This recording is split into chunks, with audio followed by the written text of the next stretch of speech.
Hello, student. This is Priyanka Sharma, and I'm going to start your new chapter Transport of Substances in Plant and Animal. Student, in this chapter, we will study about the transport of the useful substance which we need to live or growth. Student, हम सब जानते हैं कि जितने भी हमारे अर्थ के ऊपर लिविंग ऑर्गेनिज्म हैं, they need food, water, and oxygen. And these substances are essential for survival of all living organisms. All the developed organisms like humans and flowering plants have well organized transport system within themselves. Developed organisms used this system to move important substance from one part of the body to another. Student, जितने भी हमारे developed organism हैं, जैसे human beings हैं या हमारे flowering plants हैं, इनमें क्या होता है, इनमें एक ट्रांसपोर्ट सिस्टम होता है जिनके थ्रू ये फूड, वाटर और ऑक्सीजन क्या करते हैं, एब्जॉर्ब करते हैं, यानी कि फूड को, वाटर को और ऑक्सीजन को ट्रांसपोर्ट करते हैं बॉडी के हर पार्ट में. सो स्टूडेंट, जिस सिस्टम से हमारी पूरी बॉडी के अंदर, यानी कि बॉडी के हर पार्ट के अंदर प्रॉपरली फूड मिले, वाटर मिले और ऑक्सीजन पहुँचे, ऐसे सिस्टम को हम क्या कहते हैं, वैस्कुलर सिस्टम कहते हैं. Student, vascular system consists different kind of tubes which carry different fluids with its content of important substance. तो स्टूडेंट, जो हमारा वैस्कुलर सिस्टम है, इसमें डिफरेंट काइंड्स की ट्यूब होती हैं जो जिनमें क्या है, डिफरेंट फ्लूइड्स भरे रहते हैं, यानी कि जो हमारा इम्पोर्टेंट सब्सटेंस है. जैसे प्लांट्स में जब फूड प्रिपेयर होता है लीव्स के थ्रू, तो लीव्स से ये फूड क्या है, प्लांट के अंदर प्रेजेंट ट्यूब के थ्रू ही क्या है, प्लांट के हर पार्ट में पहुंचाया जाता है, ठीक है, भेजा जाता है.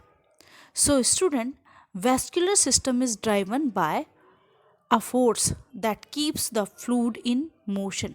और ये जो वैस्कुलर सिस्टम है बेटा, इसमें क्या है, एक फोर्स लगता है जिसके थ्रू जो हमारा फ्लूइड है वो मोशन करता है. यानी कि देखिए, अगर प्लांट को वाटर की ज़रूरत होती है तो वाटर हमारा कहाँ से मिलता है, सॉइल से मिलता है. सॉइल में क्या होते हैं, हमारे जो प्लांट्स की जो रूट्स होती हैं वो वाटर और मिनरल सब्सटेंस को एब्जॉर्ब करके कहाँ पहुँचाती हैं, बॉडी के, प्लांट बॉडी के हर पार्ट में पहुँचाती हैं. सो स्टूडेंट, पानी का ऊपर की तरफ ड्राइवन होना, ये क्या है, ये एक फोर्स के थ्रू हमारा जो वाटर है वो क्या है, अपटेक होता है, ठीक है बच्चों. In higher plant xylem and phloem form the vascular system. और जितने भी हमारे हायर प्लांट्स हैं उनमें क्या होता है, जो हमारा वैस्कुलर सिस्टम है वो जाइलम और phloem, these are the special type of tissue. ये हमारे क्या होते हैं, फाइब्रस टिश्यू होते हैं जिनके थ्रू क्या होता है, प्लांट अपना वैस्कुलर सिस्टम बनाते हैं. और इसीलिए इन टिश्यूज़ को हम वैस्कुलर टिश्यू भी कहते हैं. As it is student, like plants, कि जैसे प्लांट्स में जाइलम और फ्लोएम के थ्रू वैस्कुलर सिस्टम प्रिपेयर होता है, सेम ऐसे ही जो हायर एनिमल्स होते हैं उनमें सर्कुलेटरी सिस्टम होता है. एंड सर्कुलेटरी सिस्टम का जो प्रिंसिपल कंपोनेंट होता है, जो प्रिंसिपल पार्ट होता है, वो होता है हार्ट. तो जो हायर एनिमल्स हैं उनका जो सर्कुलेटरी सिस्टम है, in which heart is the principal component of vascular system. Vascular system और सर्कुलेटरी सिस्टम को हम वन बाय वन पढ़ेंगे.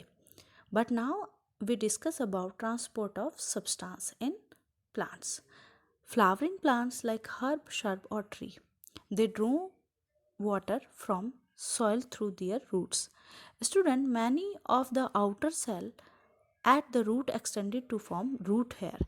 और ये जो रूट हेयर होते हैं student, they absorb water along with dissolved minerals and transport it to leaves through xylem, which is a part of vascular system. So student, जितने भी हमारे हर्ब होते हैं, शर्ब होते हैं, यानी कि जितने भी हमारे प्लांट्स होते हैं, वो सॉइल से वाटर रूट्स के थ्रू एब्जॉर्ब करते हैं।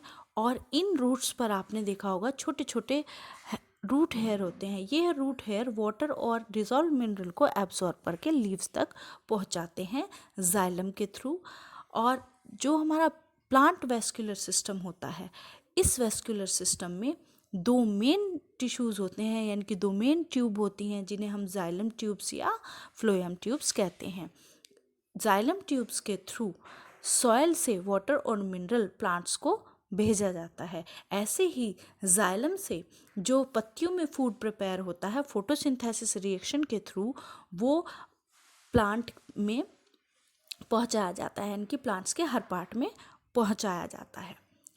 स्टूडेंट, इसीलिए क्योंकि जो हमारी लीव्स होती हैं, ये प्लांट का फूड प्रिपेयर करती हैं बाय द फोटोसिंथेसिस रिएक्शन, इसीलिए leaves are known as the food factories. इसीलिए लीव्स को फूड फैक्ट्रीज के नाम से भी जाना जाता है। Leaves needs a raw material, water from soil, carbon dioxide from atmosphere, chlorophyll which is present already in leaves, sunlight from sun. तो जो हमारी लीव्स होती हैं, वो उनको वाटर चाहिए होता है, कार्बन डाइऑक्साइड चाहिए, क्लोरोफिल और सनलाइट। इनकी मदद से जो लीव्स हैं वो क्या है, प्लांट्स के लिए फूड प्रिपेयर करती हैं। फूड जो लीव्स में प्रिपेयर होता है वो ग्लूकोज की फॉर्म में प्रिपेयर होता है, यानी कि food that is prepare in leaves is in the form of glucose, and it convert into a soluble sugar and transported through phloem to storage organ like seed, fruits, stem and roots. Student, xylem and phloem are present in a vascular system in plant throughout their body, that is from root to leaves covering the stem and the branches. So student, जो हमारा xylem and phloem है वो हमारे vascular system में plant की पूरी body में क्या रहता है, फैला रहता है, इनकी पूरी बॉडी में होता है। रूट टू लीव्स, स्टेम को भी कवर करते हैं, ब्रांचेस में, सभी में क्या है, हमारे ये दोनों टिश्यूज़ प्रेजेंट रहते हैं, यानी कि जो हमारे जाइलम और फ्लोएम प्रेजेंट रहता है।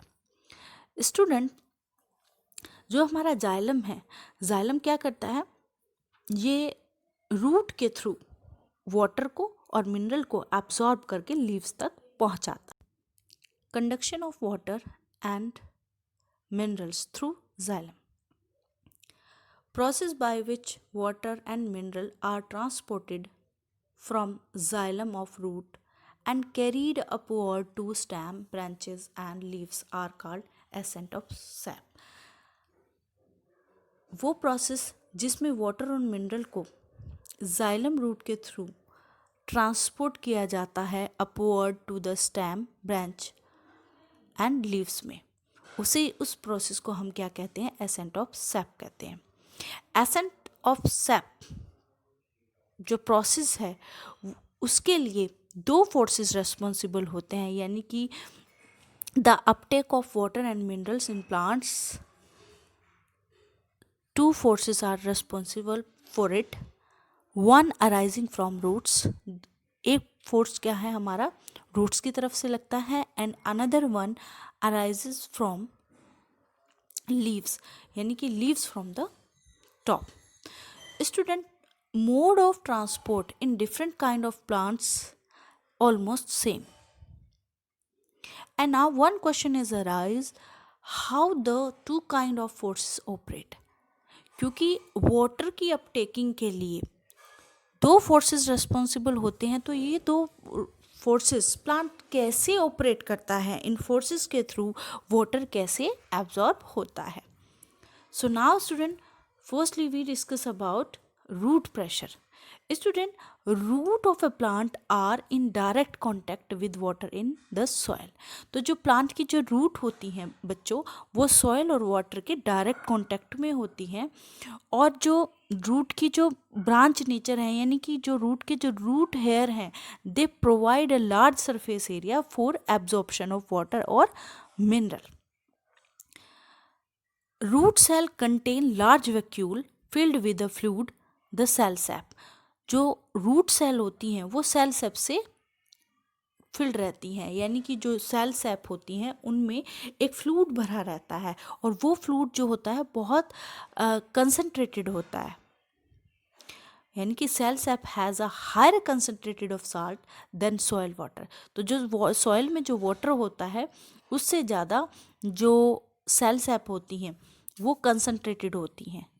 तो इसी फीचर के कारण जो रूट हैं वो क्या करती हैं, वो वाटर को, जो रूट हेयर हैं वो वाटर को एब्जॉर्ब करती हैं.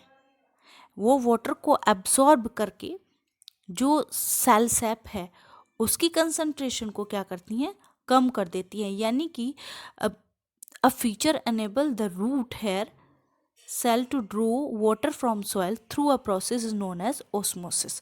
यानी कि ऑस्मोसिस प्रेशर के थ्रू, यानी कि ऑस्मोसिस प्रोसेस के थ्रू जो वाटर है वो सॉइल से सेल सैप में एंटर कर जाता है. Continuous absorption of water by root hair build up sufficient force to push the water upward through the xylem vessels.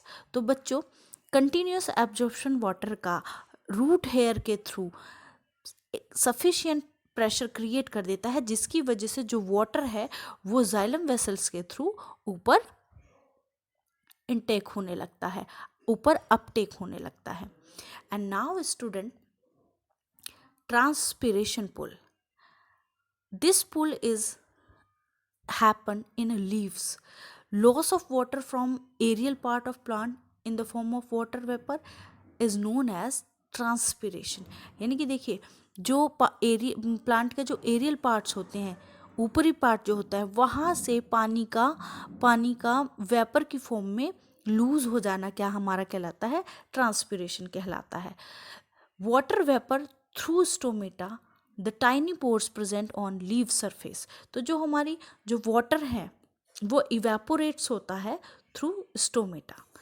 The tiny pores present on leave surface, जो हमारे ये जो tiny pores होते हैं ये क्या होते हैं, लीव्स की सरफेस पे होते हैं, और इन्हीं से वाटर क्या है, इवेपोरेट होता है.